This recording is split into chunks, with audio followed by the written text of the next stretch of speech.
Oye, ¿tú que tienes hambre, pelado? Ah, nada más bosteza y bosteza, o eres flojo. Buenos días, profesor, buenos días.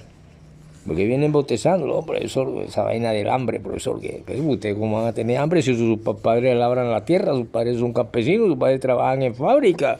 ¿Y cómo va a ser posible eso, hombre? Hombre, profesor, quiero que nos explique esto, profesor, a la luz de las cosas sagradas y esas cosas, profesor. Entonces quiere decir que podemos ver, si queremos ver la cuestión del hambre, ver para ver si el hambre es una maldición o es una bendición. Y para ver el hambre como bendición o maldición a la luz de la política, podemos decir que el hambre es algo natural. El hambre da cada 5 minutos, cada 20 horas, cada 10 horas, cuando el cuerpo lo necesita, cuando el cuerpo tiene hambre. Pero ya viendo nosotros cómo vamos a hablar de hambre, por ejemplo, de qué hambre va a hablar ya políticamente un hombre que tiene 7 supermercados, un congresista de la República, gordo como un choncho, por ejemplo, los Herreñi, y esas familias que nada más iban a dormir al Congreso y que están metidos en grandes problemas de cuestiones, pero ¿de qué hambre pueden hablar y defender en un Congreso, por ejemplo? Me pregunto yo.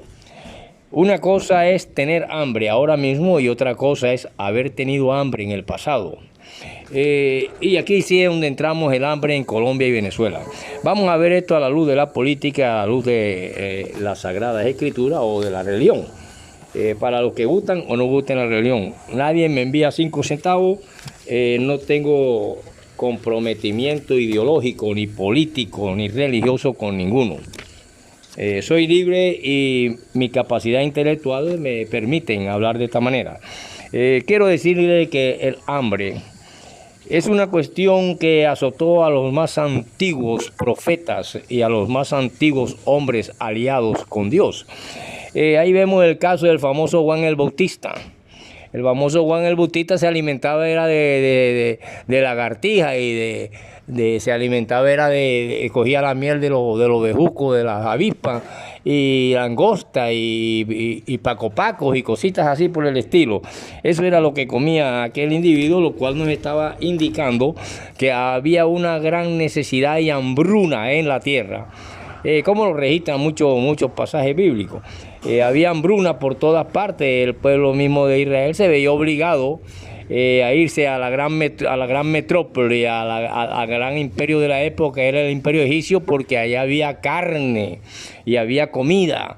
Y por eso cuando salieron del cautiverio de Babilonia, muchos no quisieron ir a la Jerusalén, sino que otros dijeron, no, solamente no queremos irnos para Egipto porque allá hay carne y comida. Y solamente 3 hombres, Esdras, Nehemías y Zorobabel, se van a Jerusalén y son los que hacen el segundo templo, que se llamó el templo de Zorobabel. Pero yo quiero decirle primero qué quiere decir esto hambre. Y para poder ver cómo políticamente todavía se está hablando, ahora en pleno presente, del hambre de la época de Guaidó, del hambre de la época de no sé quién, y ahora Colombia también habla de hambre, pero es que hambre da todos los días. Hoy comemos y mañana tenemos hambre, entonces vamos a ver qué es esto de hambre, si es una bendición o una maldición de Dios. Vamos a ver, resulta que la palabra hambre, no profesor, pero antes que nos hable de eso, primero usted tiene que aclararnos, ya como litero filósofos, alumnos suyos, le podemos preguntar que hay un error o es cuestión suya cuando usted dijo el sacerdote de Harlem. Profesor, explíquenos eso. Bueno, resulta que en literofilosofía una letra transforma todo y 2 letras transforman más. Por ejemplo, cuando decimos de Harlem, esta es una voz anglosajona, del cual podemos hablar del flautista de Harlem, por ejemplo, cuando se le coloca la R. Y si se le coloca en vez de H la S, daríamos y estaríamos con Melquisedec en Jerusalén, el sacerdote, al cual Abraham le dio el 10% después de venir de sacar tripa, mochar cabeza, traer escudo, espada, y él le pide, si vas a pasar por aquí, déjame algo, porque yo también tengo un pueblo aquí que está hambriento y yo también tengo filo y necesito tener algo para defenderme también, aunque sea una espada de la que llevas ahí, el 10% de lo que lleva. Entonces ahí nace el famoso diezmo. Y aquí ya sería una Salem y no una Harlem, ni tampoco el flautista de Harlem que se llevó el poco de rata mientras tocaba la flauta, que es la flauta que está tocando el actual presidente de la República, Gustavo Petro, jalando el poco de ratas del ayer. Y lo mismo está sucediendo en Venezuela cuando nosotros estamos viendo, por ejemplo, al monstruoso Dios Unos. El monstruoso Dios Uno, ¿quién era? Por eso, bueno, Dios Uno era un dios antiguo griego, en la cultura greco-romana, que tenía una cabeza monstruosa en un solo cuello, la cual miraba para atrás en el pasado y también miraba para adelante en el futuro, o sea, diciembre, y miraba para enero y para los demás meses que venía.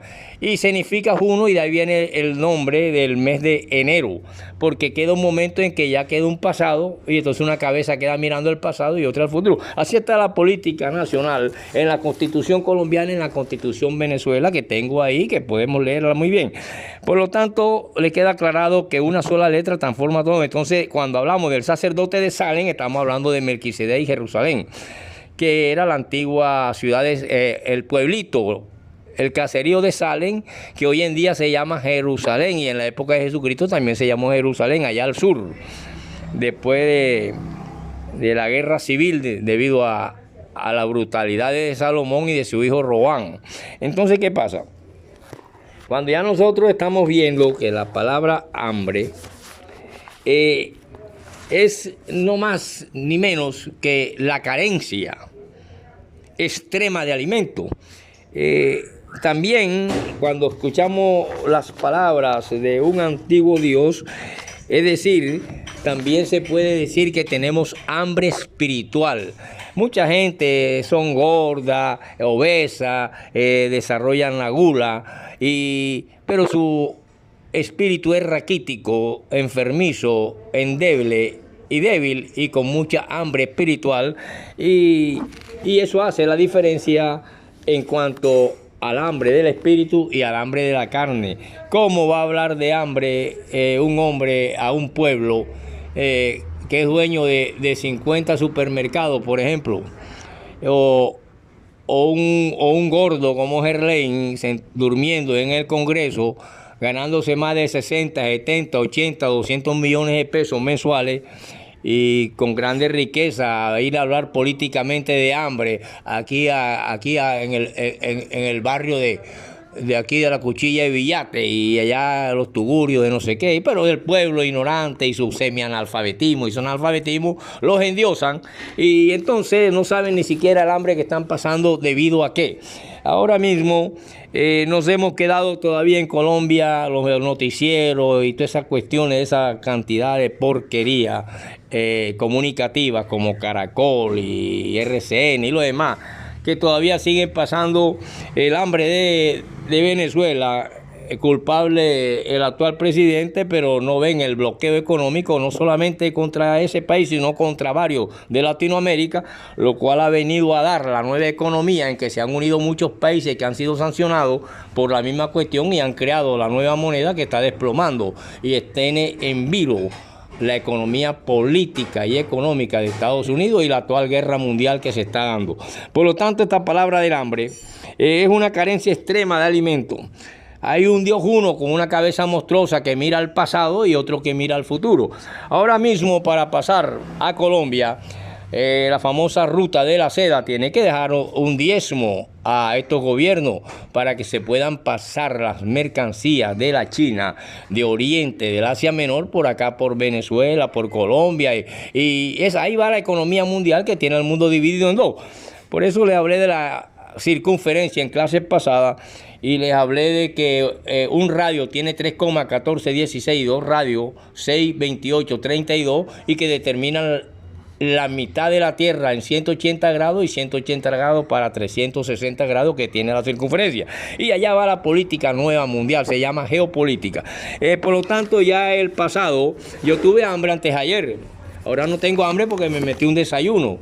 Pero ya de pronto al mediodía que vaya a trabajar tengo otra vez hambre. Entonces es una palabra que ni es bendición ni es maldición, una cuestión orgánica y que el pueblo debe estar satisfecho con un gobierno que le proporciona estas cuestiones, pero nacen unos vampiros como los anglosajones con la flauta de Harlem que jala toda la rata y entonces los pueblos ignorantes no se dan cuenta que no son ningún presidente, sino que son estas cuestiones económicas mundiales las que hacen que los pueblos sufran bloqueos, sufran hambre, aunque hayan sido prósperos y ricos, quedan arruinados. No tiene nada de raro que Colombia también de un momento a otro en esta cuestión y este teje-maneje nos den un bloqueo cuando queramos desprendernos de los anglosajones con su flauta de Harlem, que es diferente a Harlem y a Salem.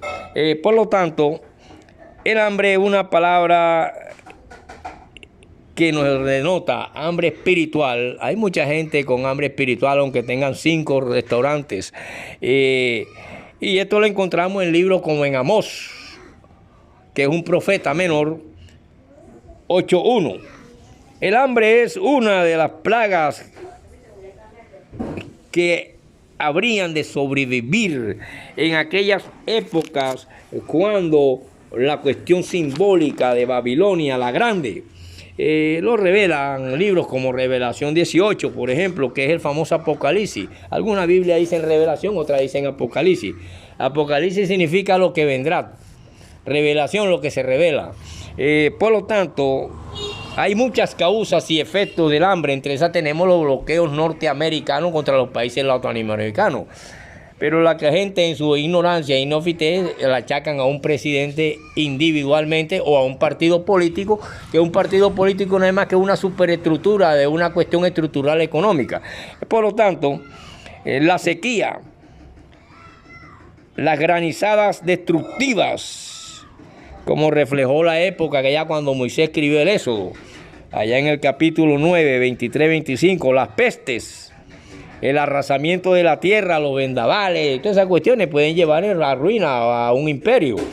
Y el tizón de las cosechas, así como la guerra produce hambre, miseria, muerte.